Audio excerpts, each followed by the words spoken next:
Okay, great. So this kind of introduction of myself seems a little bit redundant because I think I know everybody on the call here, but in any event, I'm Katherine Jansen of the Department of History and the convener of the department colloquium series this year. And I'm really delighted, as I was saying a minute ago, to see so many of you here, past and present, undergraduates and graduate students. So welcome and welcome back. So before we get to the main event, I want to put in a plug for next month's colloquium, that is February colloquium in honor of Black History Month. So on Wednesday, February 16th at 12:30, a departure from our normal 5:15 time at 12:30, by Zoom, we'll have William Thomas, Professor of History at the University of Nebraska, in discussion about his new book, A Question of Freedom, the families who challenged slavery from the nation's founding to the Civil War. And this is not just a national story, or this is not only a national story, but it's a local story because the cases of the enslaved families who fought for their freedom, those whom Thomas chronicles, and who fought for their freedom all the way up to the Supreme Court, were from Prince George's County, Maryland. So these families were and are our neighbors.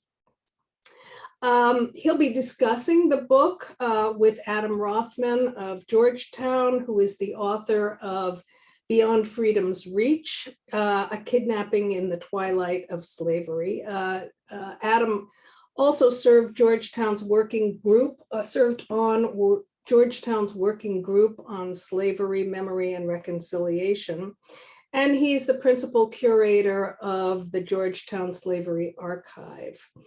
The Jesuit order, founders of Georgetown, were owners of some of the plantations in the area that enslaved the families that Thomas writes about in his book.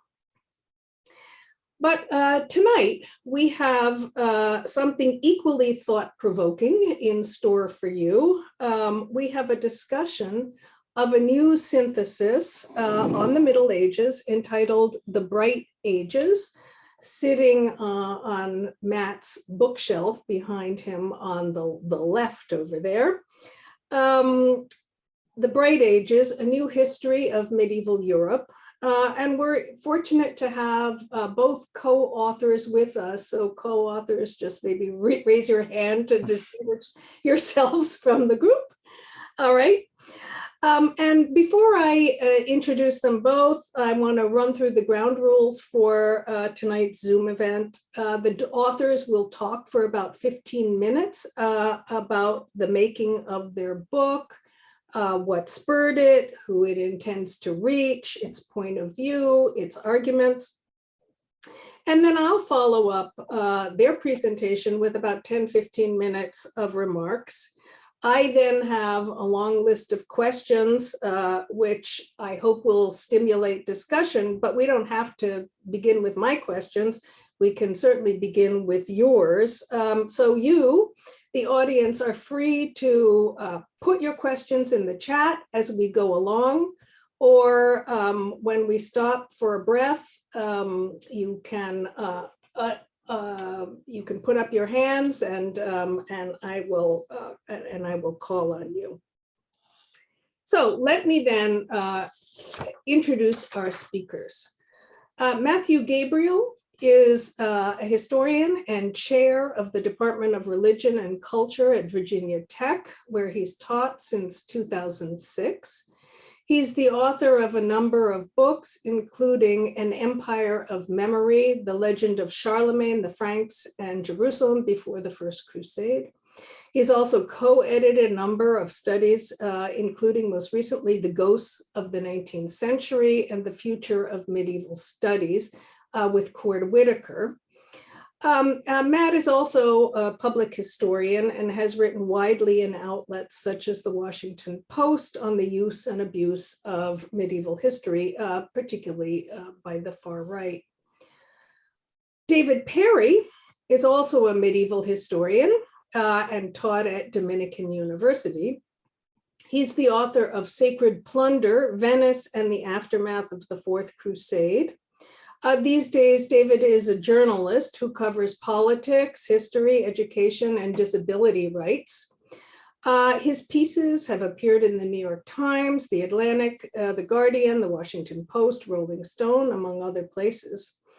And like Matt, David is a public historian interested in translating the medieval world to a broad audience. And toward that end, he and Matt have co-authored a number of articles for the Smithsonian Magazine, the most recent of which was on the notorious Viking practice of torture, the blood eagle. So, but now let's turn to their latest collaboration, The Bright Ages, A New History of Medieval Europe, a trade book meant for a non-specialist audience, published by HarperCollins late last year. And I think Matt has a special discount, a promo offer to put in the chat from HarperCollins, 30% off offer. Also, I'm assured that our own bookstore, our own Barnes and Noble here on campus will also have the book in a couple of days.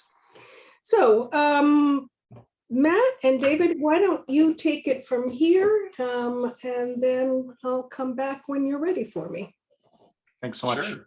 Yeah, sounds great. So thank you so much for having us. We're really excited to have this conversation. And you know, as David was saying a little bit earlier before kind of everybody came in, I mean, we're really hoping that this is more of a conversation than us kind of, you know, talking at you for a long period of time. But we did want to kind of introduce the book and just kind of talk a little bit about how the book came to be, you know, what we're trying to accomplish with this particular type of book, which again, as Kate mentioned, is a trade book and not a specifically academic one, though, of course, we are academics who have written this book.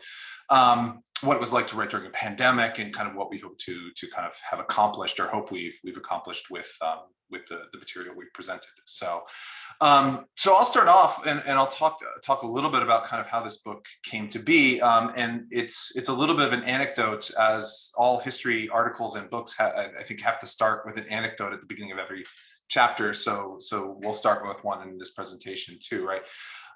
It's a good anecdote because it's actually a true anecdote. And what I mean by that is that, you know, the genesis of this book actually came from real life experiences that David and I had. And more specifically is that early in 2019, I was in the UK, I was in London specifically, I was at a conference. And I got to see towards the end of its run, the really wonderful Anglo-Saxon Kingdoms exhibition that was being held at the British Library. And it was a really phenomenal show in many ways. I mean, an extensive collection of artifacts that was gathered from all across Europe, not just from England, Scotland, Wales, you know, and Ireland, but also stuff from Rome and elsewhere on the continent.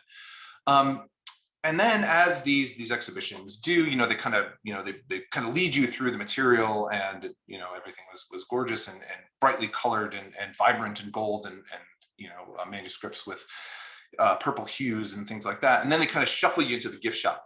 And so I went into the gift shop and I was just kind of looking around, you know, looking for like a keychain to buy or something like that. And, you know, at the British Library, they had a lot of books. And the specialized books that talked about the exhibition, that talked about early medieval England were all academic. They were all kind of relatively recent. But then the general histories of the European Middle Ages specifically were really old.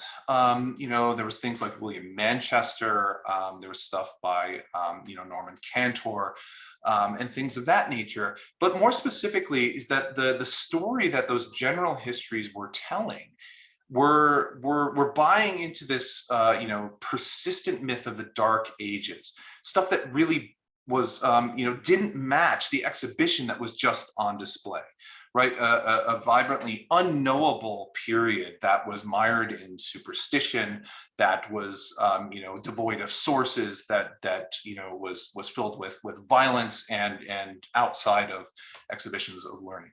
And so David and I had, we've been friends for a really long time. We were both kind of met each other probably at a conference about 10 or 15 years before. We both started out kind of working on things related to the Crusades.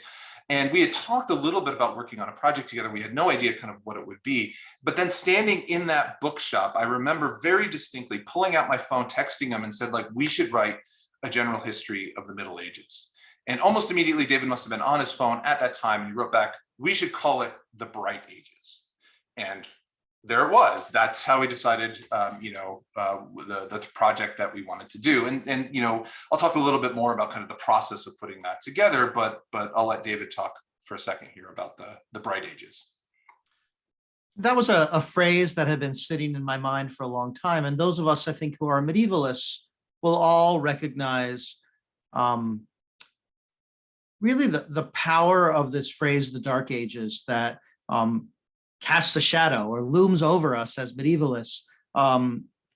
Certainly throughout, I have felt that throughout my whole career. And by career, I really mean since I started taking medieval history classes as a sophomore in college. I went to Wesleyan. I remember I wrote a paper on the early English monastic chronicles. There was this idea of the Dark Ages that has never matched what we've been studying. And I think all of us who work in the field feel that just maybe not all of us, but certainly most of us, I think, feel that disconnect between this narrative of the Dark Ages in which the only story is about violence, or the only story is about things being unknowable or obscured, and certainly the unrecognizable images of the European Middle Ages in popular culture, which is a time period that shows up in our popular culture a lot. I think it's not the only one, but it's so present in our historical fantasy, in our fantasy, in our architecture, in our discourse. It shows up all the time. It shows up in news all the time as a reference point to things that are bad. And those of us who teach the European Middle Ages, in some sense, we reap the benefits of that, because there's a kind of people at least know what medieval means, they think, and so they sign up for our classes, which, if that's our job, is good. I often have talked with my friends who teach in the early modern period who feel like no one knows what the 18th century is before they take their class. But on the other hand, they don't feel necessarily they have a lot of presuppositions to fight through, whereas we have people who think they know and are excited, but then we have this whole kind of unpacking and trying to unteach and then reteach the Middle Ages. So there's a lot of us, I think, doing this work. And one of the things that Matt and I always try to emphasize is that we see ourselves working in community, and that we see a lot of people doing exactly this project in all kinds of different ways. And most importantly, I would say, in the classroom. But we were wondering if we could take that work that we've been doing in the classroom, in articles, all of us in these different frameworks, and place it in a different kind of text, a different kind of genre, and what that might look like. And that's, again, I had this title, The Bright Ages, floating around my head for a long time.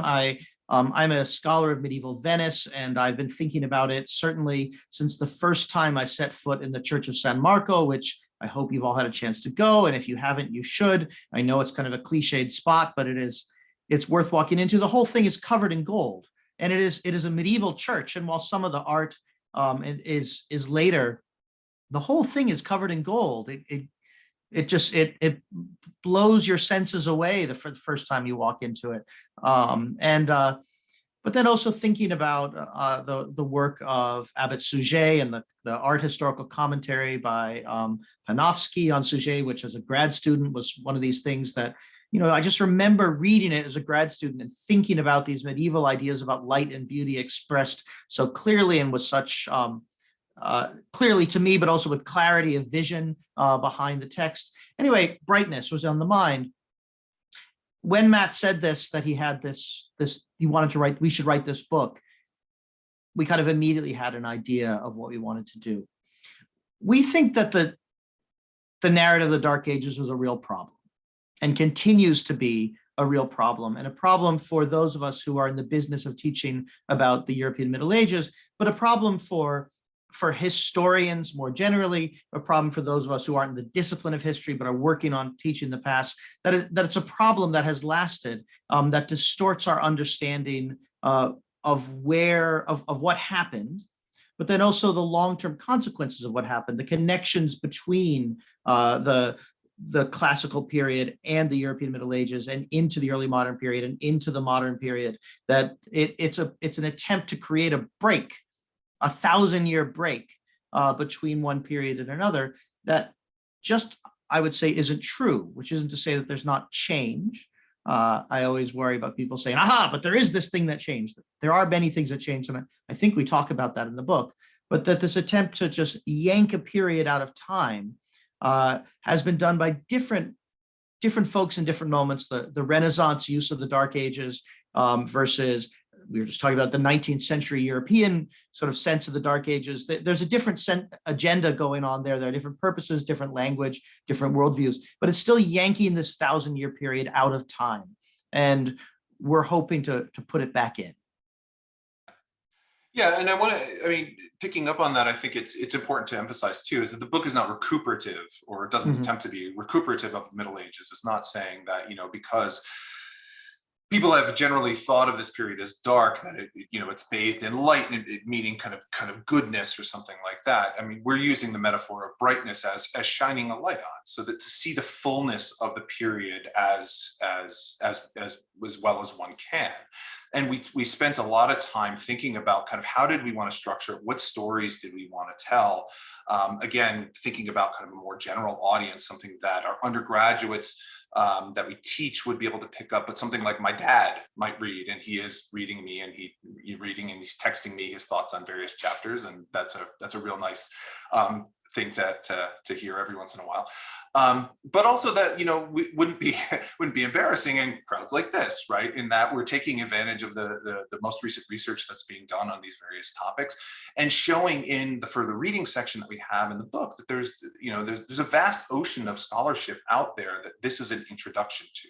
And if it serves as kind of an hors d'oeuvre to the wonderful work that's being done in the period, then I think we've really kind of accomplished something. The thing I will say too about this is that we did all this in the middle of a pandemic, and that changed fundamentally. And I think it's worth acknowledging kind of what the book ended up being, because again, like we had this idea in early 2019. We kind of, I came back from England, and David and I kind of talked over email about what the structure of it. We put together a proposal, and we sent it off, and eventually, HarperCollins wanted to publish it.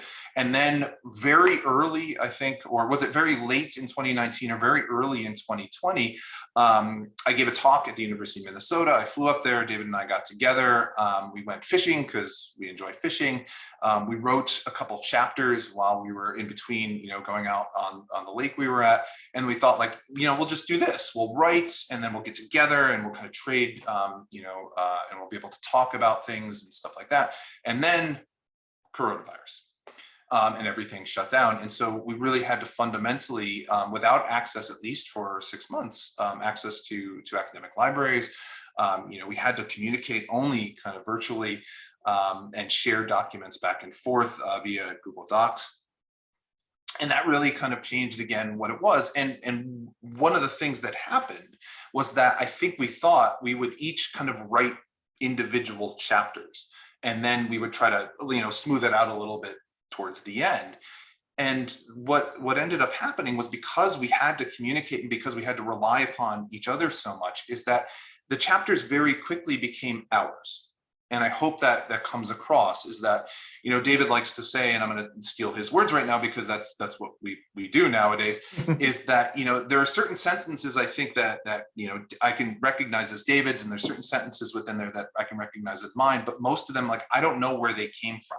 They just kind of came together, and sometimes it's little bits of me and little bits of him.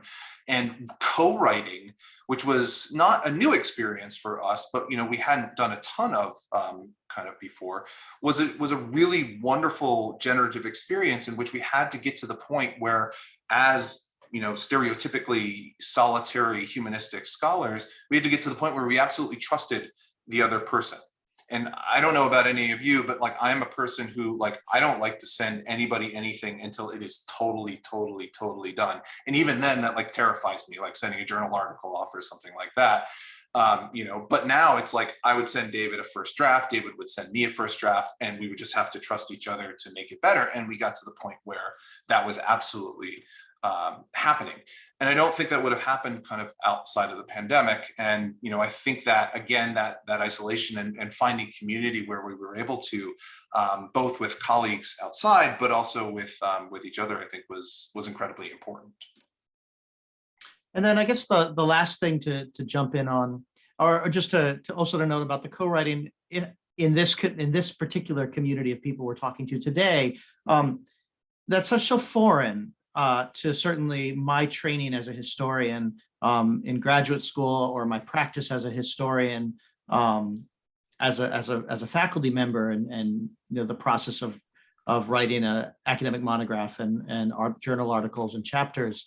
And I don't know if that's the conversation for today, but I do think it is certainly a conversation for our field to think about in the context of graduate training in particular, which, obviously Catholic is one of the places that does that. I think it's worth us thinking about co-writing and how we might incorporate that into, not as a requirement, but as a possibility within the framework of training scholars, thinking about that collaborative process in some ways. So I just want to throw that out there to this very specific audience, so that's sort of before I lose track of it, and turn to my next point, or our last point really in this introduction, and then we'll move on, which is, what do you do when you want to write 1,000 years of history in 300 pages?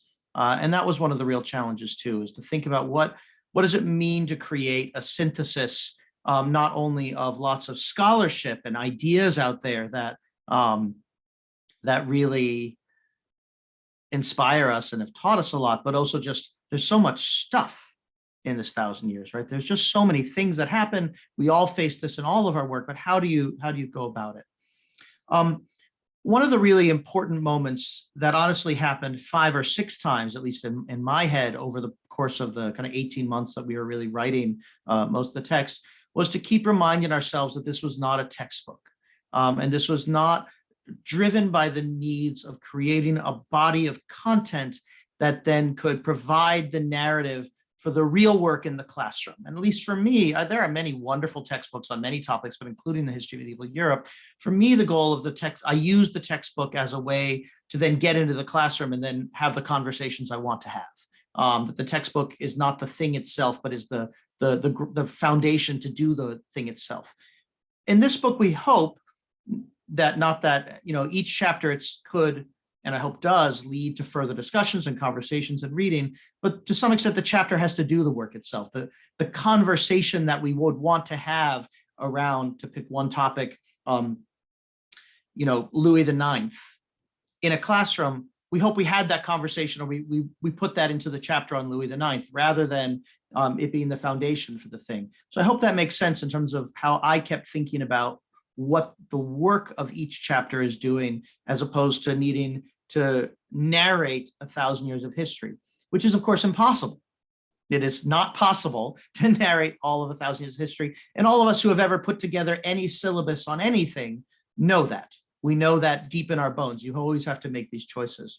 So then it came back to the argument that the European Middle Ages are knowable, which is something that I suspect everyone here knows, but I assure you the general public does not know. And that's always a challenge, right? I say these things that, to me, everyone in this room or this virtual room is aware of it, but we really have to think about, who the whole world out there. People don't know these things, that medieval people were complicated, that they were human. The old myths that certainly I think sometimes in our profession we laugh at, they still exist. Like that medieval people this just was on social media the other day, that medieval people put lots of spices in their food because they were trying to cover up the rotten meat. I mean, that's just not true. And it has never been true. And I don't know the origin of that myth, but lots of people still believe it. And a well-meaning doctor with, tens of thousands of social media followers was just stating this as a fact. There's a lot of things out there that people still believe. And so in each case, we're trying to make our argument that the European Middle Ages is knowable, that it's complicated and messy, but that fundamentally it's also human and contains all the capacity for good and evil and the muddle in the middle that humans have. Matthew, anything else you want to add, or shall we pass it on over? I think you've summed it up pretty well. So let's move on. Thanks. Yeah, thanks both of you for that. And if you don't mind, I'm going to do a few minutes of commentary that I hope will pose a few questions. And if that doesn't get questions moving, I have a few more questions. Then, of course, we'll rely on this terrific audience who I know will have a lot of questions. So let me begin by saying that The Bright Ages, A New History of the Middle Ages, is the trade book on the Middle Ages that we need now to respond to the urgent demands of our historical moment.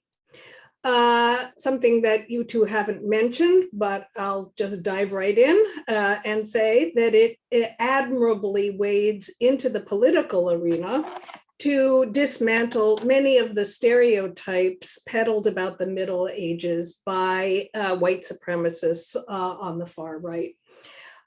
Those stereotypes trade in mythical versions of history, fabrications that run counter to what professional historians have been writing and debating about for the last generations or so. But paradoxically, those pernicious views have some deep roots and have themselves been shaped by the historical profession and the study of medieval history with it when it began to take shape as a discipline in its own right in the 19th century, in the age of nationalism and the age of the creation of scientific racism, something that we were talking about a little bit earlier before everybody tuned in. So first of all, I think one of the book's aims is to refute an origin story of whiteness in the Middle Ages. The book takes particular aim at the overlapping myths that the Middle Ages was monolithically white, static, Christian, and isolated, cut off from the rest of the world. In fact, your book shows quite the opposite. As you say, a messy and complicated world in which Jews and Christians and Muslims and others lived alongside each other in a state of rough tolerance, in my friend Chris Makowitz's phrase, in which people were very much on the move, engaging in trade, waging wars, going on pilgrimage. And in that world of constant movement, ideas and objects circulated and were exchanged, sometimes for good, such as for the purposes of advancing knowledge at the Translation Center in Toledo, or in Palermo for that matter, but also sometimes for ill, when apocalyptic ideas were disseminated by preachers filling the heads of crusaders who believed they were fulfilling a divine plan. So it's a world of paradoxes, and your leitmotif, no pun intended, of brightness demonstrates this admirably. Brightness can represent, as David said, the divine light that in the 12th century, Abbot Suger's new architecture for Saint Denis invited in, Or it could equally represent a rather sinister kind of light, the light of fires crackling in readiness to incinerate cartloads upon cartloads of books of the Talmud rounded up from the Jewish community by order of King Louis IX a century later. So paradox and an emphasis on complexity, therefore, seem to me to be one of the strategies that seem to be strategies informing the narrative approach, which really does disrupt the pernicious white supremacist myths about the Middle Ages. Therefore, when we get to the Q&A, I'd love to have you comment a little bit further about other tactics that you have employed, sort of to combat these things head on. And there are a number of other things that give this book away as being the urgent product of now, the 21st century. And I'd suppose I would like to point to the impact of scholarship, the last couple of generations of scholarship, and the directions where scholars have taken us, the new directions where scholars have taken us. So every generation writes its own history or inscribes itself differently on the past. And this book, I think, is very much evidence of that. So first, and you can feel free to correct me if I'm wrong, I saw a version of the Middle Ages located more in the Mediterranean world than in Northwest Europe. Not that there's anything wrong with Northwest Europe. And you, of course, give it its due attention. But it seems to me that at least a generation or two of Mediterranean studies, and more recently global studies, has moved our focus, at least here in the US, more toward the Southeast and toward the East in general, in an attempt to weave together the histories of North Africa, Byzantium, the Near East, and the Far East into a great big tapestry of the medieval world, with the explicit object of showing Western Europe's connectedness to the world, that Western Europe did not exist in some sort of isolated bubble. It was part of the world, shaping and being shaped by it. So perhaps in a moment, you'd like to comment on that aspect of the story that you are telling and the challenges that that poses, because that's not easy. Second, if Northwest Europe has been decentered as the focal point of the story, so have kings, popes, and emperors. It's not that they're not there, but they're no longer the drivers of narrative. In fact, it's very refreshing, especially to a historian of women and gender, that the book's pages are peopled with women doing the driving.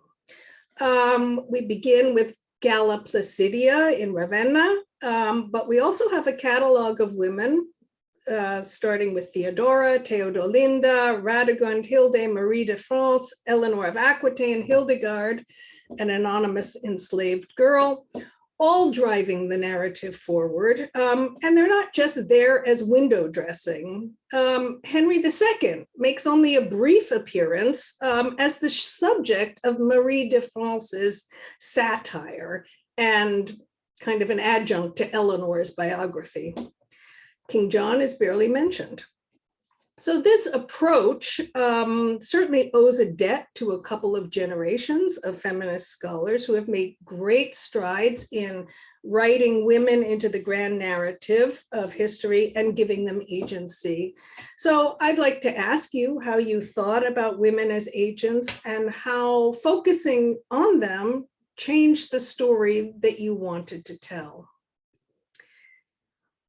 And finally, because I want the audience to hear from you and to have their time at questions, It also seems to me that you're taking on some big guns, or at least some big gun interpretations of medieval history.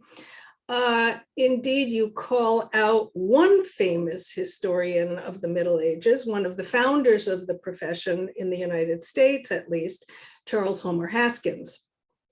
And so I think our audience would be interested to hear your critique of Haskins and what's at stake for the Middle Ages in critiquing Haskins. And on this point, it would also be interesting to hear, in your view, how embedded nationalistic traditions of writing medieval history have failed us or may have contributed to some of the white supremacist myths that we're now faced with. And finally, I think it would be useful for our audience of graduate students to hear you reflect on what trends and historiographical approaches you think are most useful in dispelling myths, while at the same time being responsible, while at the same time allowing us to be responsible and write engaged history. So in the words of Jerry Heng, let me close by saying, what kinds of scholarship would support a responsive ethical relationship to a multifarious past, and that would also be responsible to the urgent demands of the present? So that's it for me. I'd love to, have you come back, to have you respond, if you're willing, to any of the points that I raised, and if not, we can turn to questions. Oh, we're ready. That was great. That was really, but that was really. I'm going to let Matt take it, but I just want to say that the most amazing thing about writing this book is that people seem to be reading it, and then they say things about it, having actually read it and thought, and that I hope some people have read my scholarly monograph, but I don't know how many people have read it from cover to cover, right? People read in it. It's a different experience. And so anyway, thank you so much, Katherine, and now Matt's going to take it.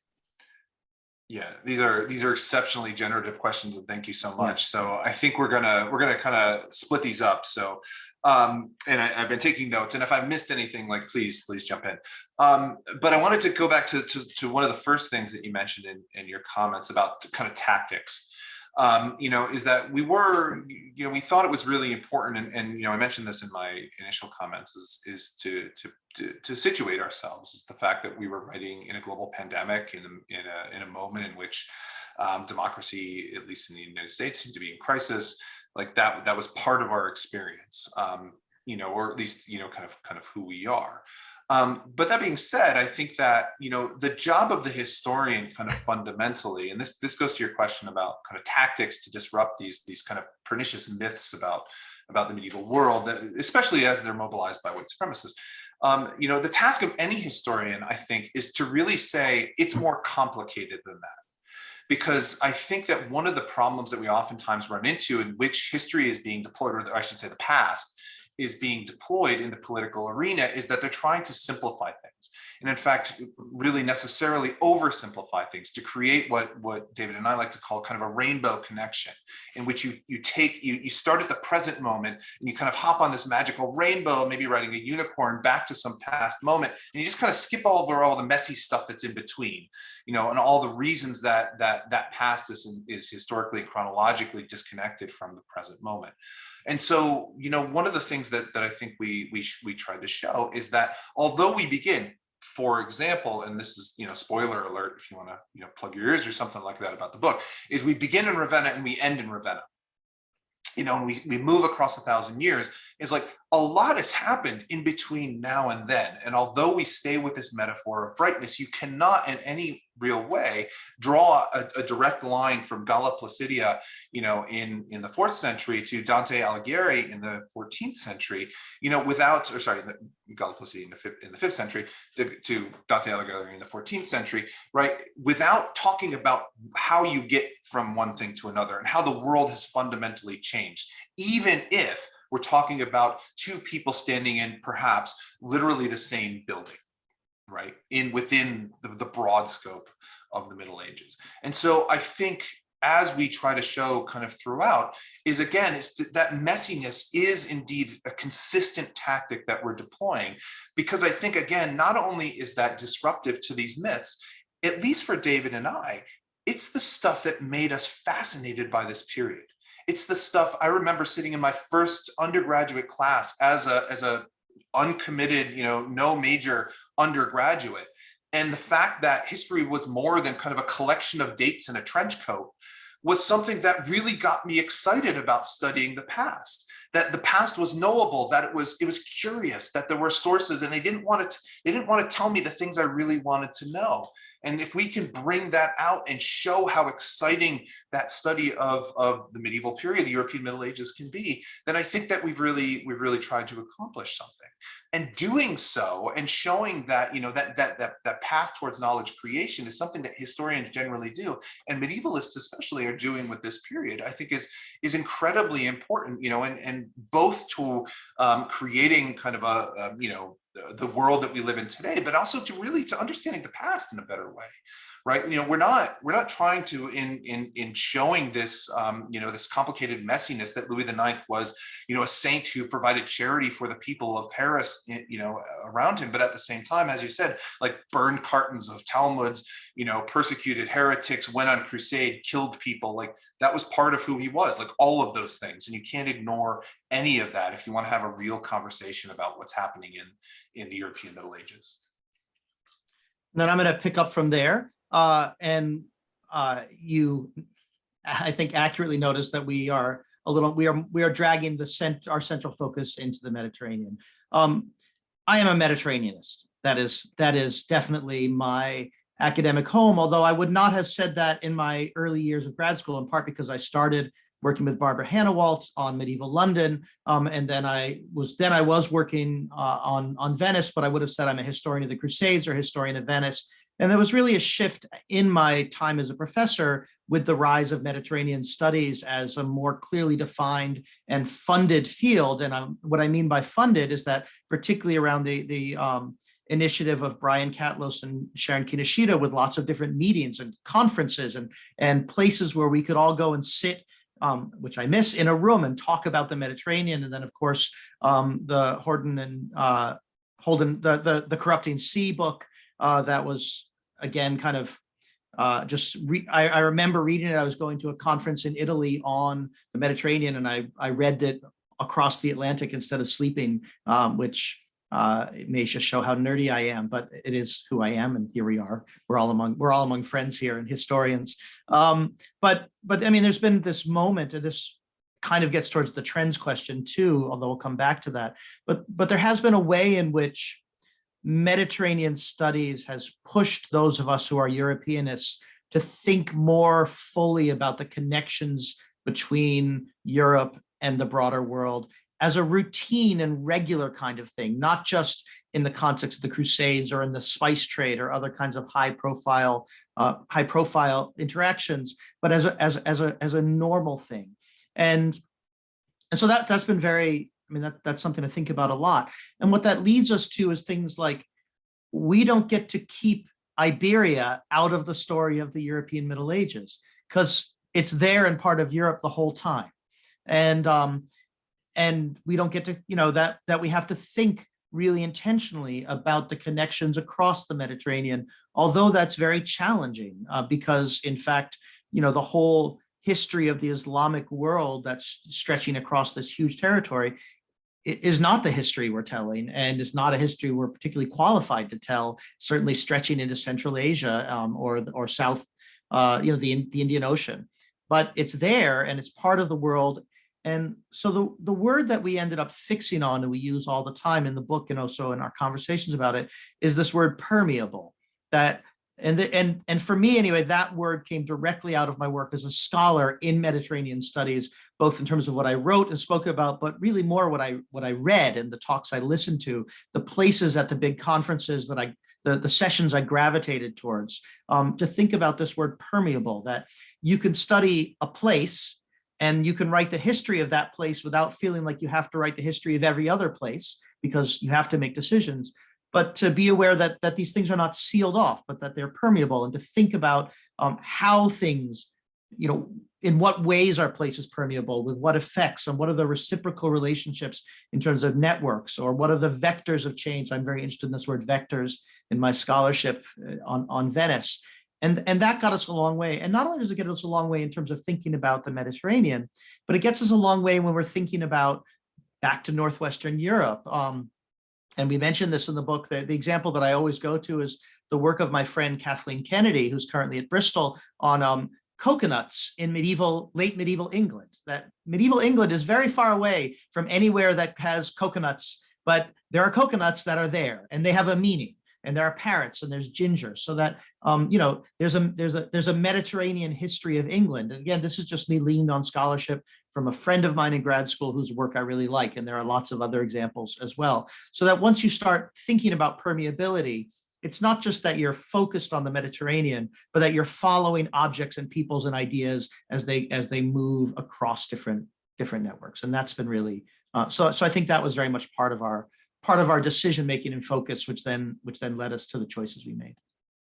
Shifting to women and thinking about women, right? This doesn't happen without generations of scholars, not just in medieval, but in the rise of women's history and feminist theory and women's studies within the last, I guess now 70 years. And of course, this is very personal to me, because unlike Matt as the person who thinks of history as a bunch of facts in a trench coat, which is not something I've heard Matt say before, and I love, and I'm going to steal. I'm the son of two historians, and one of them was a historian of women, and who wrote in the 70s and 80s a biography, actually, of her grandmother, but who was the campaign manager for Al Smith. And when he ran for governor and president, was very important in New York politics, continued writing on women really through until she died. So for me, thinking about these things, they have been literally part of my life as long as I've known what history was. And that brought me into my undergrad and into grad school, so that even if I wasn't writing something that we might disciplinarily, locate as women's history, nothing I've written would have the Library of Congress Code women's history attached to it in terms of my scholarship.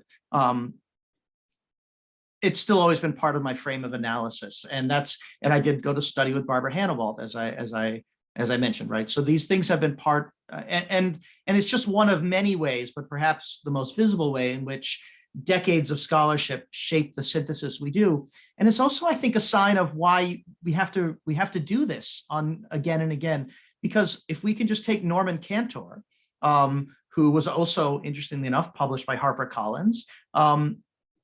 If you go back and read his book and you like his book, that's great.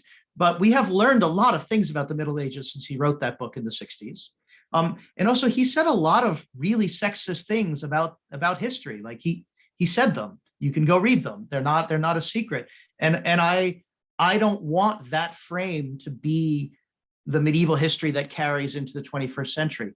And I absolutely expect people to look back, if we're lucky and the Bright Ages has a life that spans more than a few years, which I hope it does. I expect people to have criticisms of me, of the things that I didn't know, the things we didn't understand, and to write a different history, and maybe a better one. I'm not a positivist that assumes the next history is always better than the one before, but I do expect people to keep learning things and to have different frames of reference, and that to shape the specialized scholarship, the teaching choices we make, and then also the synthesis that we produce for broader audiences. And that it's really exciting. And we always knew that we were going to have lots of women in the book because they were there, and they're part of the story. And I'm not sure Matt and I even really had a conversation about it, particularly in the, we definitely were reflexive about kind of where the draft was going, but it wasn't a subject of debate or a question. It was just, of course, this is part of, if we're going to do this, this is going to be part of the task. This is part of the work. And I think that goes into, Kate, one of your next questions is about kind of taking on these nationalistic histories. You mentioned Charles Homer Haskins, or, for example, which we do talk about in one of the chapters, right? This idea of the 12th century Renaissance and how it was kind of deeply problematic. We also talk about, in the chapter on Iberia, kind of the historiography of Reconquista, that idea and how deeply problematic it is, as well as convivencia and how that's been deployed both historiographically, but also kind of in contemporary politics.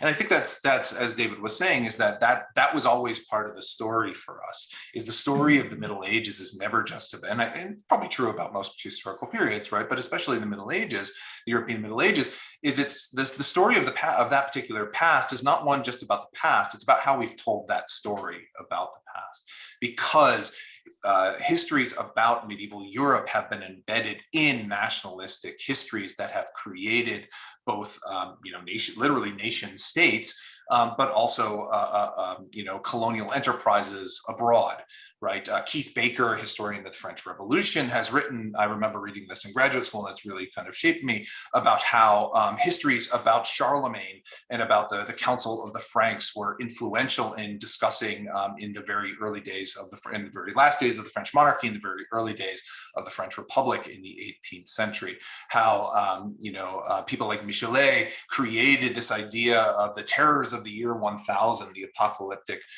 idea about the first millennium, based upon his experiences in the July monarchy. And he's not quiet about that. Like, he literally says, like, I came up with this idea as I was watching the July Revolution unfold before me in the streets of Paris. Or Francois Michaud, who in his great history of the Crusades in the 1940s, like, explicitly says that the Franks left Syria in the 13th century, and I'm paraphrasing here, the Franks left Syria in the late 13th century only to return with the expeditionary force in 1914 or something like that. Like he's explicitly, again, like, drawing these connections.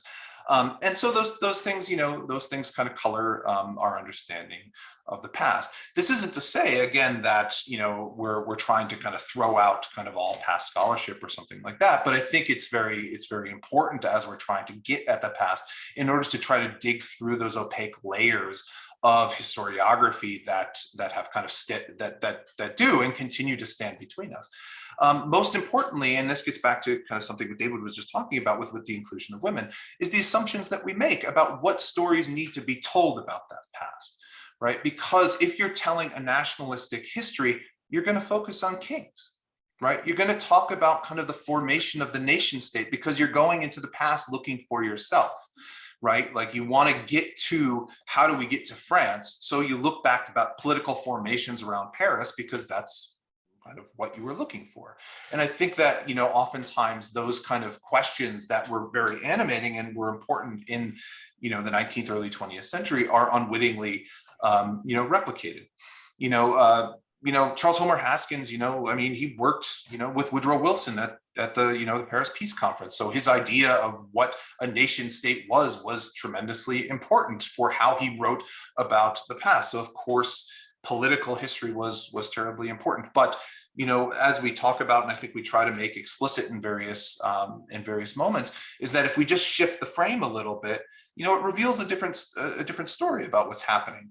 We're not, we said this at the very outset, in 300 pages, like, it's not a comprehensive history of the entire European Middle Ages, but we're not making any pretenses that it is, but it is, I think, a story about how we can know the past, and we can know it better, and we can understand kind of the more in a kind of a more full way about what the experience of that particular period was. Very briefly, because hands are coming up and I'm excited to hear what other people have to say. You asked kind of about trends in the scholarship and about ethical work, and that's a big question. I've been trying to figure out how to do it in like 2 minutes, and I'm not sure that I can. So I guess I'll say instead, that the books that we choose to read, and that in particularly, again, thinking of this community at Catholic as a graduate training community, as well as, I'm not on faculty at the University of Minnesota, but I'm at least, there has been a very vibrant medieval European and medieval Mediterranean history program there, although somewhat challenged in these moments. you know, the books we choose to assign in these formative moments really can shape you. I'm thinking about Susan Reynolds' Kingdom and Communities, which I know that Fiefs and Vassals is the big book that people talk about for, you know, feudalism, and it's good. It's a great book. Not saying it isn't, but for me, Kingdoms and Communities asks us to think about the ways in which medieval people formed overlapping horizontal networks of identity, that a single medieval person might be in many of them in different ways. And I mean, I've just been thinking about that ever since my second year of grad school, and having read that early in the semester of that historiography seminar. And I even remember saying to the professor, Kay Ryerson, who also was my dissertation advisor, saying, do you think you could take this and instead of doing that kind of top-down King's thing, write or teach a whole history of the Middle Ages using this as the frame? And she said, you know, I think you could.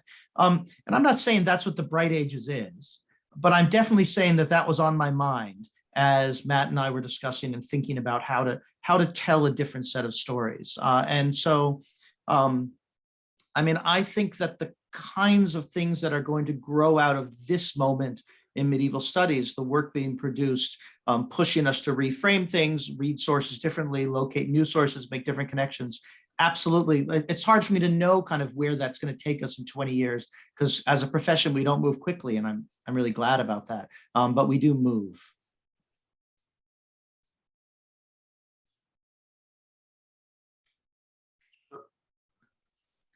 Sorry, after 2 years, still don't get it right.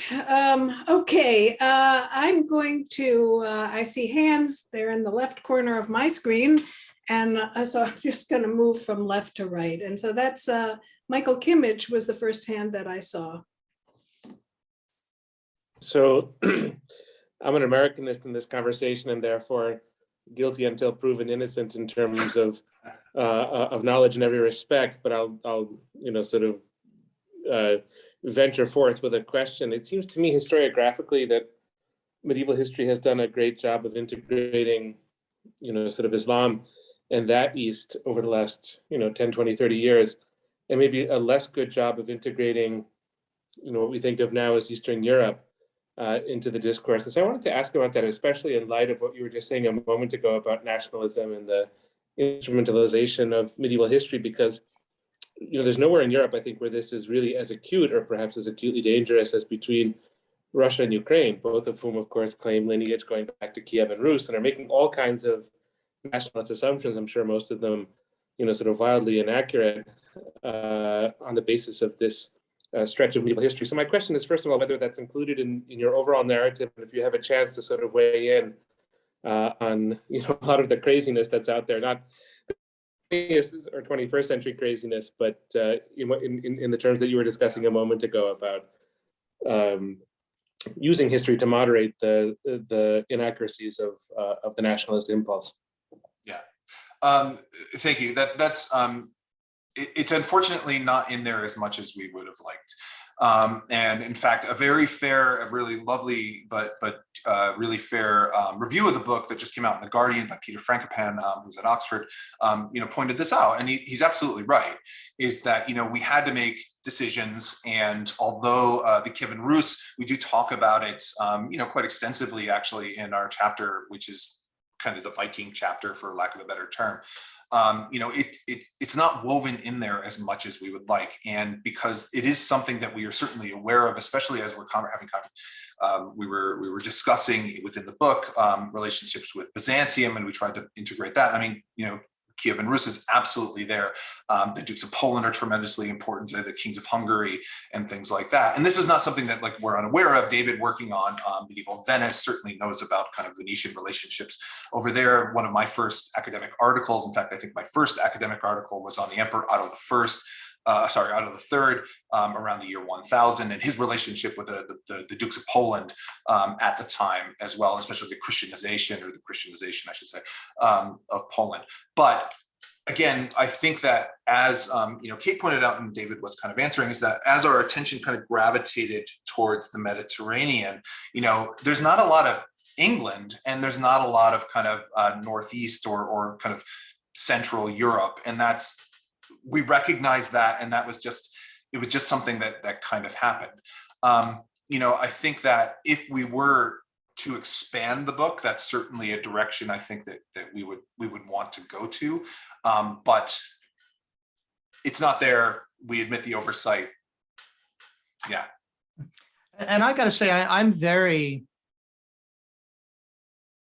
I do think that the stakes around kind of 21st century Central and Eastern European nationalism and the Middle Ages are very high.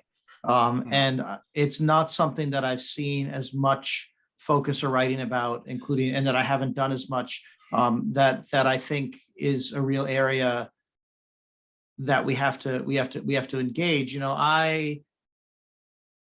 I did a lot of writing. I did some journal. So I write as well as other things, contemporary journalism, sometimes around, and certainly if there's a medieval focus or medieval element, I focus on that. So after the Christchurch terrorist attack, I looked at the history contained within the terrorist's long manifesto, and also kind of the iconography of things like his rifle, which he wrote all these dates on, including the Battle of Tours, the date of the Battle of Tours, and then also the Siege of Vienna, and also more modern events. And he had the name Charles Martel on it. I have to pull up the image to remember everything on it. And then this shocking thing circulated of teenagers in Poland with a Confederate flag and a replica of this rifle and other kinds of iconographic things, that these teenagers hanging out in Poland with this collection of historical, or historical is not exactly right, this connection of these sort of iconographic images around them that all had meaning to them and that were all about history. And I think about those teenagers a lot, and I need to know more. It is a place where, in terms of the 21st century political context, it's a harder place for me to access linguistically. There's less translated, and there's less news coverage. I mean, my French is pretty lousy, but it does exist. And if something shows up in Le Monde that I want to understand, I can kind of skim it pretty quickly and get a good sense of it. That's not as true in other parts of Europe. And so I hope people who do have that expertise look at some of the framings that we have and say, and write things that's scholarly, write things for public, write things in the newspapers, wherever, write things that say, hey, this framework really applies here, or says, when we're looking at this story, it's a totally different thing. And it's not that framing at all. And I think that that's really an area that I hope, as an essayist, which is mostly what I write, everything I write, I think of as iterative, that it's exactly the opposite of the impulse of the academic historian, which is to write the thing that's final, the definitive word. I'm never interested in the definitive word. I'm always interested in the thing that moves you from one conversation to the next. And so that's, when it comes to things like the Middle Ages and modern Central and Eastern Europe or Western Asia, I hope that there's a lot more that comes from other people. Thanks for that. Saeed. Hello, thank you very much. I'm a new member of the Catholic University community. I joined the Center for Academic and Career Success as an academic and career advisor. And previously, I received my PhD in history from Georgetown University with a major in late medieval and early modern European history. And I worked on Islam and the Ottomans as part of European history. So this is my background. And so my question is also historiographic. So you mentioned like how the far right in the West, kind of use this bright ages and a new look into the medieval ages, like in their political ideology, but also European Dark Ages was juxtaposed with Islamic kind of enlightenment and bright ages in the past, and this is also used by Islamic far right or Muslim nationalists, and it also authoritarian regimes in the Middle East. They make use of this kind of juxtaposition between the two as well. So how does your scholarship fit in this kind of picture? Where does it fit in this picture, right? So you have different nationalists, and so it just, one is not like, I think, worse than another. They're all dangerous. And so like, I'm interested, what does your scholarship has to tell about this kind of juxtaposition? And how it would maybe correct assumptions of these Islamic nationalists as well, and maybe prevent us from authoritarian uses of that ideology. Thank you.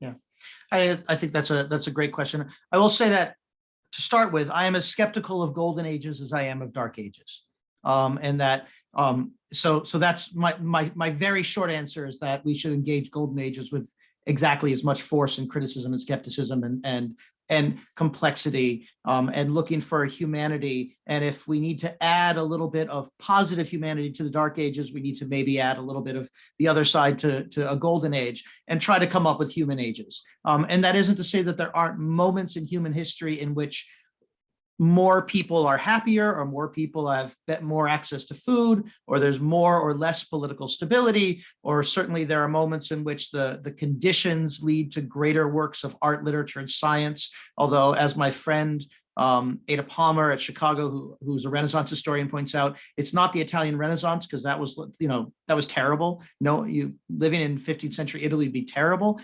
So there's a golden age you can kind of throw away. I don't want to pretend to be an expert in the complexities and nuances of Central Asian history during the Islamic Golden Age, but I do feel, in part from reading people who are, that we can dig into that narrative and that myth as well, and start to and go into that with just as much skepticism. I think just to add on to that, just a little bit too, is, one of the things, so I made the mistake one time of looking at the Amazon reviews of the book, and most of them are fine, but there's some that are a little bit more critical. But anyway, one of them just mentioned kind of offhand is like, if you want a real medieval history, you should read Henri Pirren's Muhammad and Charlemagne, right? Published in 1937, I think it was, or something like that. But again, but the guy was trying to make a distinction, and to your point, is that the West, right? The West, Christianity and Islam are fundamentally separate. That something happens to distinguish the Western Mediterranean from the East, and then they're just kind of not in contact. Pirren was making a much more subtle point, but then it's been kind of made very blunt in the succeeding generations, and has been seized actually by white nationalists, especially about this. But anyway, but I think that's still embedded in these kind of ideas, or these kind of popular myths that have been mobilized for politics, is that if Europe was dark, then the Islamic Golden Age was kind of, or the Islamic world at that time was light. And so the way that I think that we try to confront this is to show that they're interconnected. And not that they're necessarily interrelated in every facet, but then, as David was saying, earlier, is that they were permeable, right? Is that the spaces that exist, that quote unquote separated the Islamic world from the Christian world were liminal spaces that people could move between, and they did move between. Right, one of the chapters shows, for example, or we talk about the movement of commentaries on Aristotle that start in Persia, that move through Maimonides in Egypt, that cross to Iberia, and then eventually up to Paris, and then kind of back again. Is that this was a common occurrence through translation studios in Toledo or other places like that. And I think what those ultimately end up doing, or what we hope that they end up doing, is it breaks down those distinctions to show that. And that's another thing of, I think, the focus of the Mediterranean world does, is it shows that this is an interconnected world. It certainly didn't move as quickly as airplanes or Twitter or anything like that, but people and ideas could move, and they did move throughout. So you're not talking about a necessary kind of polarization between dark ages here, golden age elsewhere.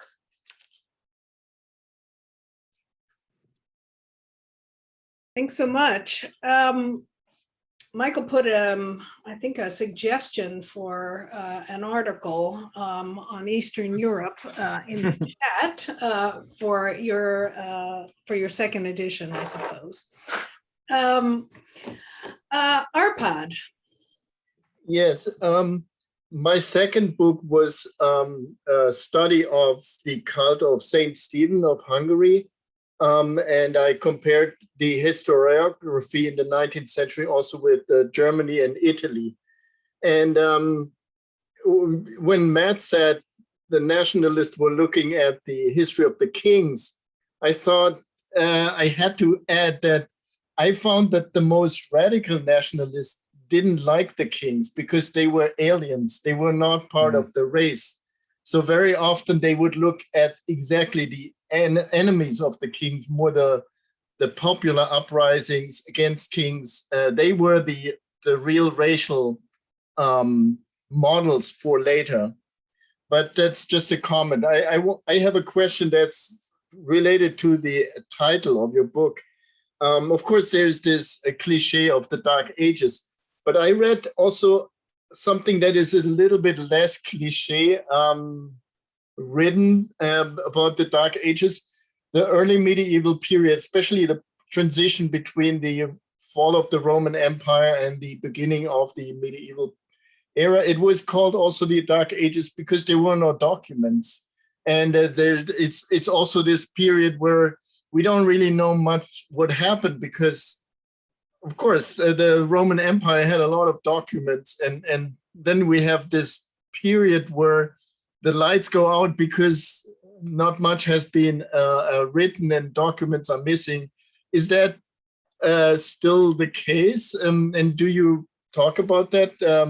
That some parts of the medieval period are just, we don't have much evidence. I know there's now archaeology and genetic research and things like that, but that would be interesting, which is kind of saying, well, it's dark for a reason. Yeah, I've watched that kind of that narrative of it's called dark because there's not enough surviving sources as kind of a narrative that shows up that a lot of people use. And I think it's not an unreasonable thing to say. But I have a couple of, but I guess I should say, but I reject it. And here's why I reject it. First of all, there is in all these periods, many things are knowable. Some periods have much more documentation, some have much less. But in many of these periods, things are knowable. And where do we draw these lines? So in my moment in Venice, which is now jumping forward to around 1200, in fact, the documentation around 1200 in Venice is terrible compared to the 14th century, just 100 years later, because of certain kinds of bureaucratic systems. So should I say that Venice in 1200 is dark because Venice in 1300 has so much better, marriage records? Well, I think you would reject that if I made that argument. So, there are definitely periods with better records and worse records, and there's definitely periods with richer archaeological and artistic evidence and less rich. But things are knowable about all of them. So that's one part. But the other thing is that if we say the Dark Ages, we cannot say the phrase the Dark Ages without tying in to these 700 years of myth making and 700 years or whatever since Petrarch in the late 14th century. There is no way to say the phrase the Dark Ages and not be connected to all those centuries of myth making with different. And so my feeling is that as a medievalist, the thing to say is not to try to shrink the Dark Ages down to just this little early period, but just to say no. And then having said no, we can say in early medieval Northwestern Europe, we don't have a lot of evidence. And you can just say that sentence or a lot of written evidence without having to say, and then it was the Dark Ages. You could just say, we don't have a lot of evidence and be done. You don't need the phrase that then ties into this. And I feel similarly about the fall of Rome, is that you cannot say the fall of the Roman Empire without people thinking about Gibbon. And so then we're debating what kind of fall it is. And so my feeling is to say it didn't fall. And then you can have a new conversation about change and transitions and all kinds of other things. So I'm really glad you asked that because I think about it a lot. And I just want to say, my feeling, and Matt and I haven't talked about this exactly, but my feeling is you just know, as medievalists, we should just say no. All periods are knowable. Some things are knowable about all periods. There is light to be found, and then we can have a different conversation.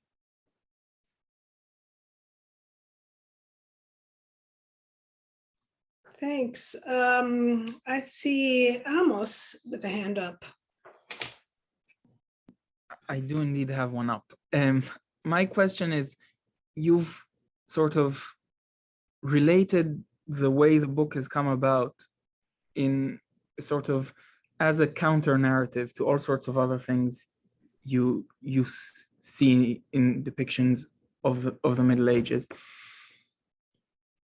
Whether there is any compelling reason to write a history of the Middle Ages that is not to combat other visions that are faulty or wrong or something like that. In other words, is the reason why there hasn't been a general public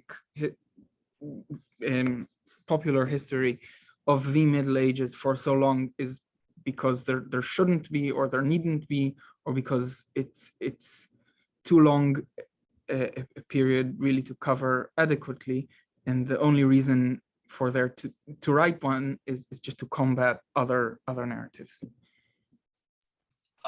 That's a really great question. I think there might be, the first thing I'll say is that there might be something in the air, because we are certainly not the only kind of new history of medieval Europe that is happening. Dan Jones published one in October. Eleanor Janega published a graphic history, which is a really kind of lovely and fun retelling of the European Middle Ages. There's another one coming out in January or February, I think in the UK first, by a British historian, and then to the United States. So somebody thought, well, a bunch of us independently thought that this was a great time to write a new history of the Middle Ages.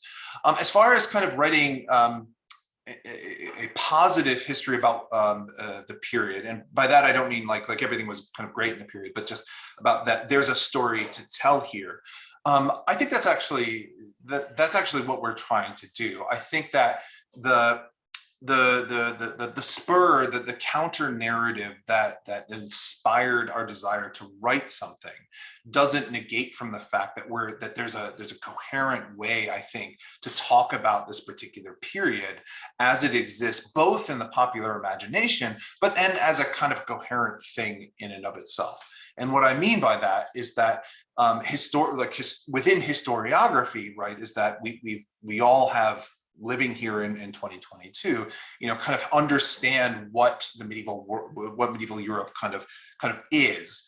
But that as we kind of try to show in the book, is that if you start here with Galla Placidia's 5th century Ravenna, and you end here with Dante Alighieri's 14th century Ravenna and Florence, is that there is a thread that you can follow through.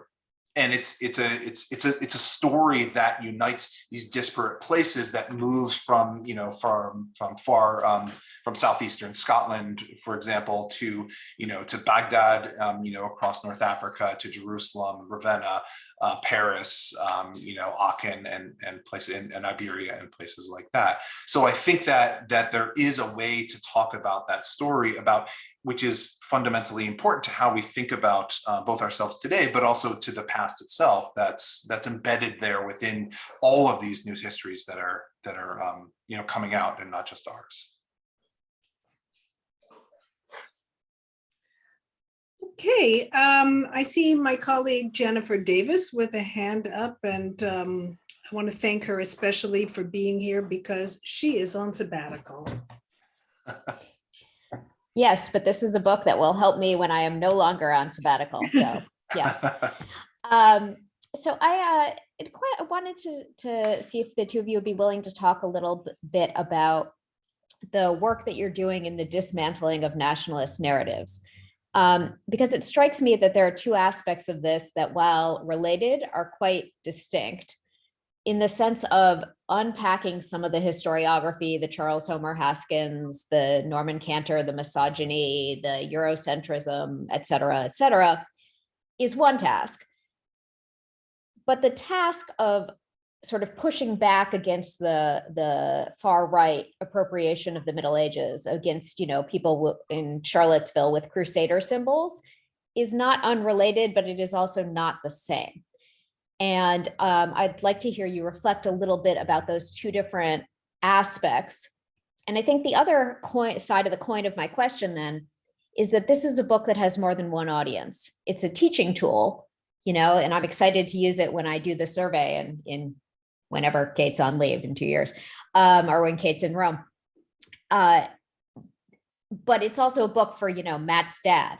and that you're trying to speak to a broader public who maybe needs the message about why the Crusader symbols in Charlottesville are not only heinous and disgusting, but completely historically inaccurate, you know, as well as the narrative of how do we understand and frame and periodize this period for our students. So I think that there's a writing question as well as a historiographical question. And I'd just like to hear the two of you talk a little bit about balancing those aspects, if I could. Sure, I'll be happy to start. Nice to see you, Jenny. It's been a long time. Anyway, it's as always, I mean, great question. So I think of them, I mean, I think you're absolutely right that they are kind of separate things, kind of the historiographical question about kind of, you know, people like Haskins and others, and we're picking on Haskins a lot, but we don't necessarily need to pick on him specifically. And then kind of this idea of kind of nationalistic history. And then the same thing kind of with undergraduates and then like, you know, our parents or something like that. And I think I tend to think of them, and maybe this is unfair and maybe I'm off base on that, but I do think of them kind of as two sides of the same coin, in that I think they are kind of interrelated. And what I mean by that is that like my scholarship started, like my first monograph is on the legend of Charlemagne in, you know, the Central Middle Ages, really from the late 9th century through the 11th, early 12th century or something like that. When I was doing that work, like nationalistic histories didn't make any sense to me. Like when I was, you know, because, you know, the Carolingian Empire, as we think of it, of course, spans what we think of, what we know today as different nation states. And the history of how the history of the Carolingians and even kind of the legend of Charlemagne to a degree had kind of been built into that that nationalistic history that emerged in the 19th and 20th century. But at the same time, I found that my sources were talking to one another across these, you know, these borders that we see on a map today. So I think that's always been something that's kind of colored my my thinking about the European Middle Ages, is that you know, that geographic boundaries, political boundaries are there, but again, you know, they're permeable. People move between them, and especially ideas move between them. And that's something I think that really kind of is one of the main threads as we're trying to talk about, you know, both different audiences, but as we were writing towards these different tacks or these different types of historiographies, is how does focusing on these ideas moving through time and across space and across different people, kind of, how does that break down our assumptions about what divides people? And not to say that, you know, it brings people together, because, you know, when people come together, they sometimes get along and sometimes they kill each other, and we need to pay attention to why those different types of things happen. And so I think that's kind of embedded there, is that, you know, when we're talking about, for example, Galla Placidia, just because she's a really early example, you know, we make a very explicit point that, you know, this is a woman who spends time in what we think of now today as Spain, Italy, and Turkey, and among other places, and she moves very easily between them, and her identity isn't necessarily tied to something, you know, that we would think of as a nation state, but more related to this idea of kind of Rome, kind of broadly, even though she's, you know, linked to the Visigoths and people like that. And the same could be said for, you know, people like Hildegard of Bingen, who corresponds with Henry II, but lives in Germany. Like, is that a German history? Is it an English history? Well, we're talking about Hildegard, we're talking about what she did. And so those nationalistic histories, you know, kind of don't really make sense. Very briefly about the audience thing. I think that the reason I say that the audience thing, like undergraduates and kind of a more general audience, like a teaching tool, and then kind of a more like something you would find at like an airport or something like that, I think of them as the same way, is because, you know, some of the chapters, I think maybe some of our best chapters came from lectures, or at least had their kind of, you know, the seed that they germinated from were lectures that we had given to undergraduates. And thinking about like a student who doesn't understand, an 18 to 20-year-old who doesn't understand really anything, at least at Virginia Tech, maybe doesn't have any background in medieval history at all, is the same as my dad, who doesn't know anything about medieval history at all. Like they're different in age, but like they're coming from the same place. And so we're trying to use the same explanatory power, the same rhetorical skills, in order to convey what's important here. What do you need to know? How can I help you understand this a little bit better? And then the question is, what happens next, right? And I think in a classroom, what happens next is very different than if someone picks it up. We both, I think, imagine the paperback being on one of those rotating things in the airport that someone could just pick up and read on their way through. I don't know if that's going to, I mean, there will be a paperback. I don't know how they make their selections, how you get on that rotating rack of books, but I want to be there. I want something there that is about this period that we're so interested in. Whereas in a classroom, hopefully what you do is you pick up the letters of Galla Placidia, which you could look up online in translation right now in 2 minutes, and you read them, or almost every chapter has intentional references to extant primary sources, objects, art. I mean, I guess most art are objects, but both sort of visual culture and then other forms of material culture, as well as texts that you could read. And that, if I was teaching a class on the Middle Ages, if I was teaching that survey right now, I guess I would assign my book. I have some ethical qualms and donate the royalties or whatever, but then I would build a reader of every one of those sources. And that is what I don't think that's going to happen. A state senator came to my house today to talk about Medicaid in Minnesota, because my son has Down syndrome, and I do a lot of talking about that. And she's trying to get citizens commentary. So she came into my house. She's amazing, and she had my book, and I signed it, and that was really cool. And I was going to give her a book, so it was even better. She is not going to go read Hildegard von Bingen, I think, tomorrow. I don't think that's what she's going to do. It'd be fine if she did, because I can't assign her. So also the book has to just kind of be complete in itself, in a way that if you start using it as a tool in a classroom, which I hope people do, that would be sort of a great honor for people to use it as a tool in the classroom. Then it's a launching pad, and I would be really excited to see where it launches people.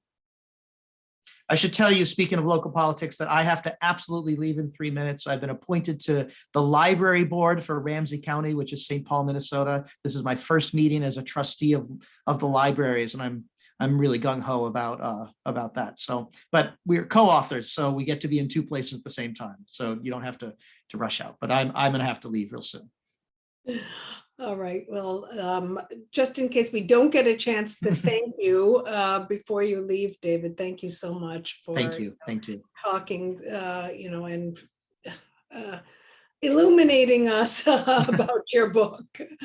But I'm sure that there's still some more questions. We certainly have until 7 o'clock. So I see Andrew Gilmore has got a question. Yes, I was wondering if you could speak to what may be an apparent paradox, is that the misappropriation of the Middle Ages for nationalism is clearly an inquiry of your book, and that is a goal. But there's also been, of course, the European Union project itself has appropriated Carolingian identity to counter nationalism. And I'm wondering, in the architecture of your book, how should we think about the European project and Carolingians, which are in fact trying to counter the nationalist narrow misappropriations that you've spoken of. What about the more mainstream encounter with the Middle Ages in the political moment of Europe today? Yeah, no, I think that's a great question. I mean, I struggle with this, and the reason I struggle with this is not necessarily about kind of I don't struggle with I don't support white nationalists or anything like that. What I struggle with is the term misappropriation, because I think there's just appropriation.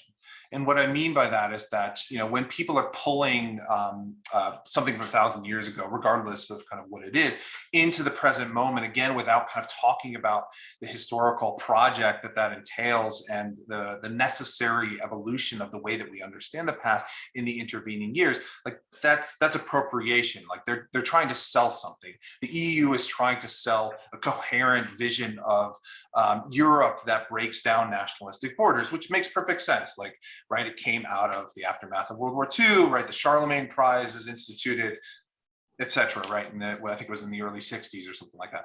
But at the same time, right, like you can see the dark side of that, which is the nationalistic appropriation in Hungary or in Poland or Germany and France, for example, right? Like Jeanne d'Arc, right?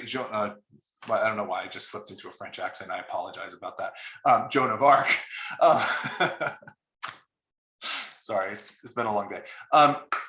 Joan of Arc, right? Is that like she's held up, as an evidence for the French national team, which is a French national soccer team, for example, which is a deeply racially integrated team, but at the same time, like is used by Le Pen, for the far right as well. And so they're competing symbols, and both of those are kind of, they're doing the same thing, they're doing it to different ends. So I don't think it's necessarily a question about like, is one appropriation good or one bad? It's just like, what are the reasons that they're doing them, and how are they using the past, and is that politically appropriate? So it's more of a question about kind of modern politics than about kind of the past or the historiography itself.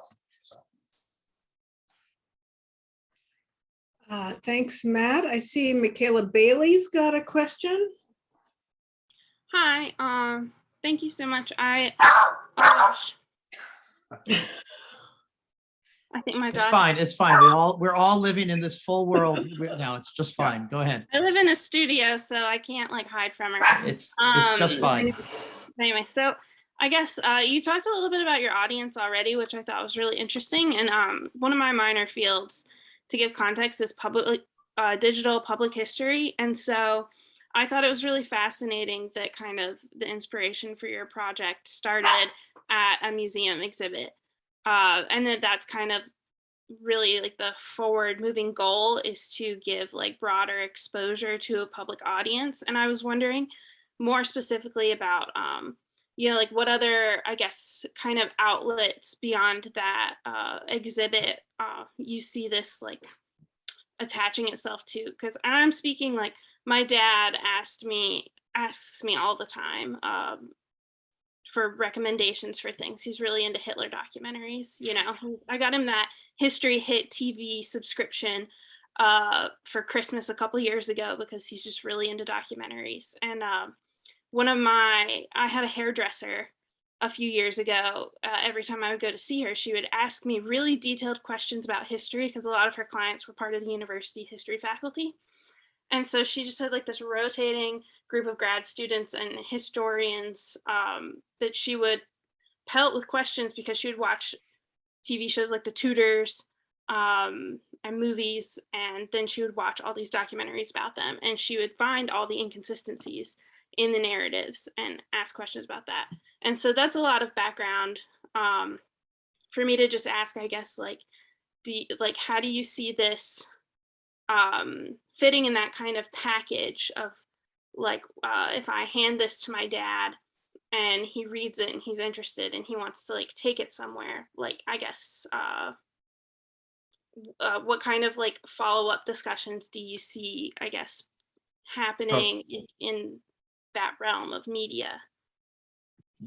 That's just it's a great question. And I have to say, this is a really exciting time for people who are interested in almost any academic field, but certainly in the European Middle Ages or pre-modern history more broadly, more globally, in terms of what's going on in public spheres in so many different media. Now, I will say that the Netflix rights for the Bright Ages are out there. I hope someone buys them and produces something that's way literally above our pay grade and way out of our league, right? We're writers. But there are people, I mean, you mentioned History Hit TV. They have this woman, Eleanor Janega, who is a podcaster and a blogger and a vibrant Twitter presence, and also is on these documentaries and doing medieval English history for History Hit TV.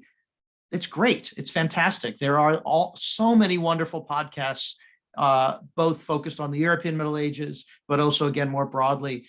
There are people doing different kinds of I do think that museum studies, people who are putting together exhibits have, as you might expect, just as much a rich transformation of how they see their job and their tasks as those of us who are in other forms of history do. In fact, I know that's true because I'm involved with public history as an advisor at the University of Minnesota, none of which is pre-modern Europe, but there's just incredible things going on. And so, the question is, how can each of us participate in that and provide resources?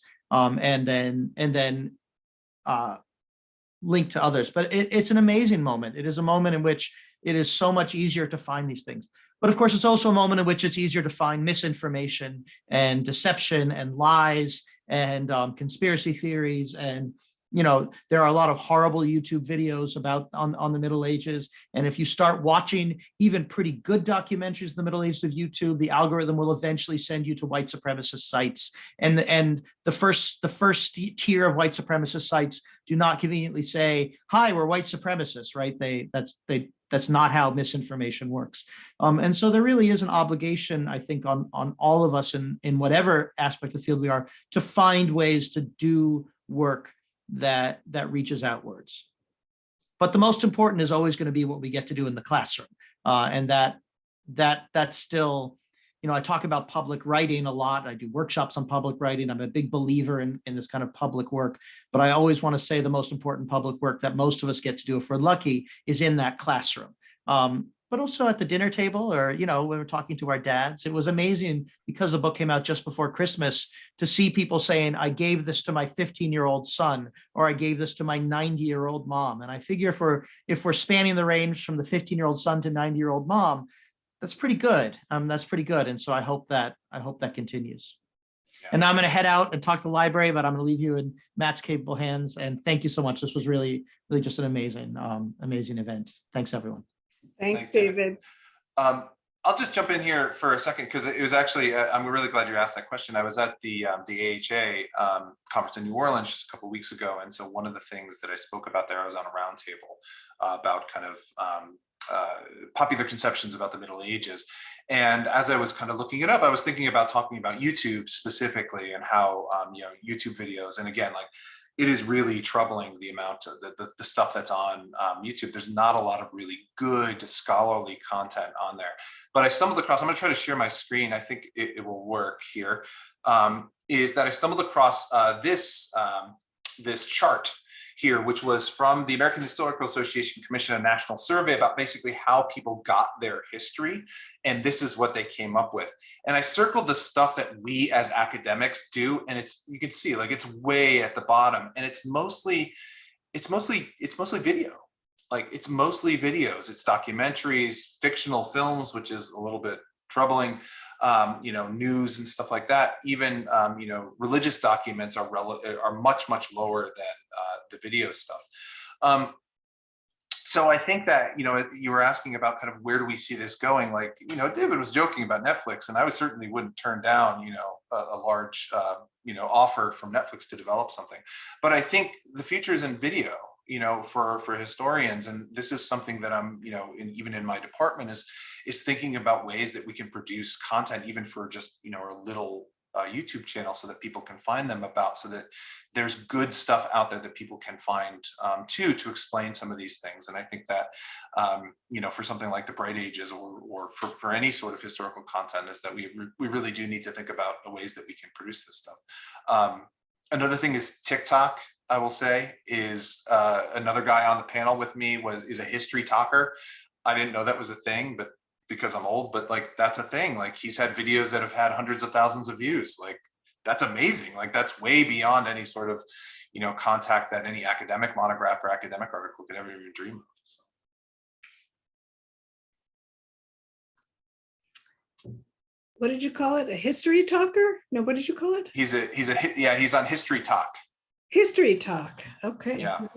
Good. Well, we learn something new every day. All right.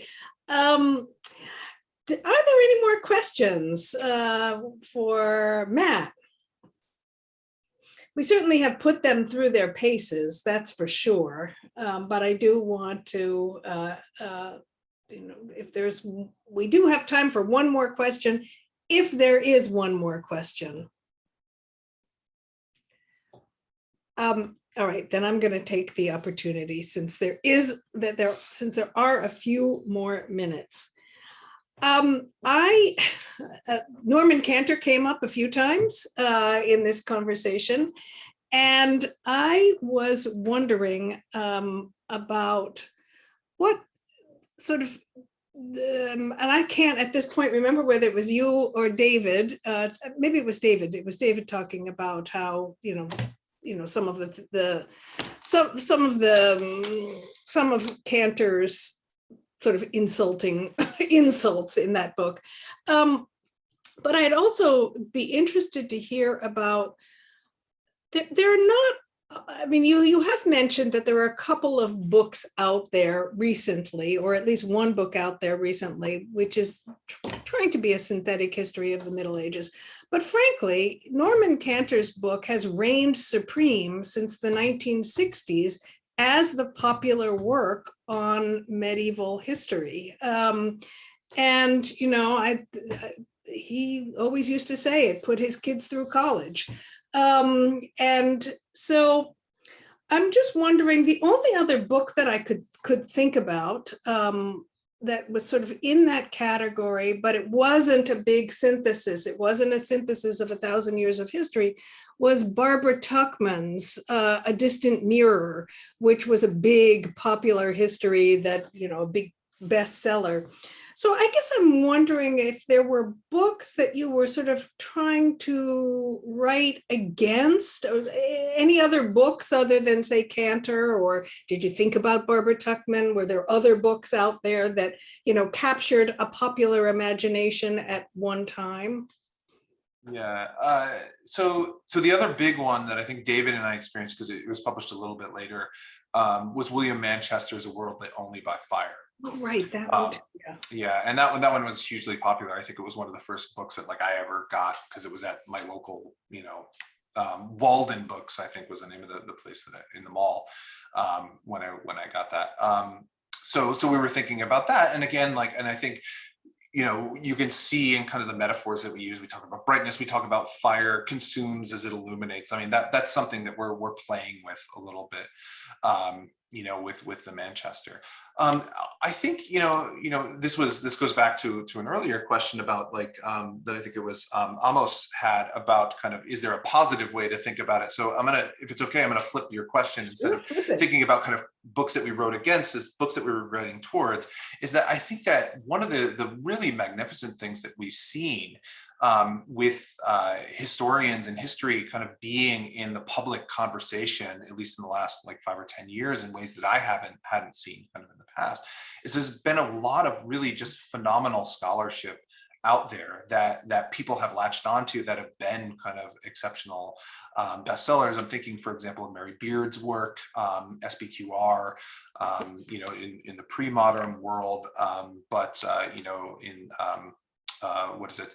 But even something like Battle Cry of Freedom, related to the Civil War, is that there's ways of writing popular history that's scholarly, that conveys kind of the most rigorous scholarship. And so I think that's what we're really trying to animate us, is that if we could kind of capture those kinds of voices and to show that we are, we're subject experts, we know this kind of stuff, and we're going to try to, bring you along as an audience in this process of knowledge creation. Is how do we know the things we know about the past, and to make that as transparent as possible, then that's what we were trying to ultimately get across, because I think the best of those kind of trade historical publications kind of really do that. Wonderful. Well, this really does bring us up to time, and we have, I think that we put you through your paces. But I do want to close by thanking you and David so much for being with us here today, and enlightening us on your book, on your new book. And really providing sort of the fodder for such a lively discussion today. And that's really what it's all about. Let me remind everybody that there is in the chat the promo code for 30% off the book if you order from HarperCollins. The book will also be available in the local CUA bookstore. And with that, I'm going to close our Zoom session, but I want to remind you that we've got another colloquium coming up on February 16th. And we have our youngest participant there, eager to participate, but muted, I see. Okay. All That right. muting is very necessary. Yeah. Thanks, Thank everybody. you. So I'm sure everybody joins with me in giving you a hand, you and David a hand for a really wonderful session. Thanks, Matt. Thank you so much for having me. Take good care. Okay, bye-bye. Bye.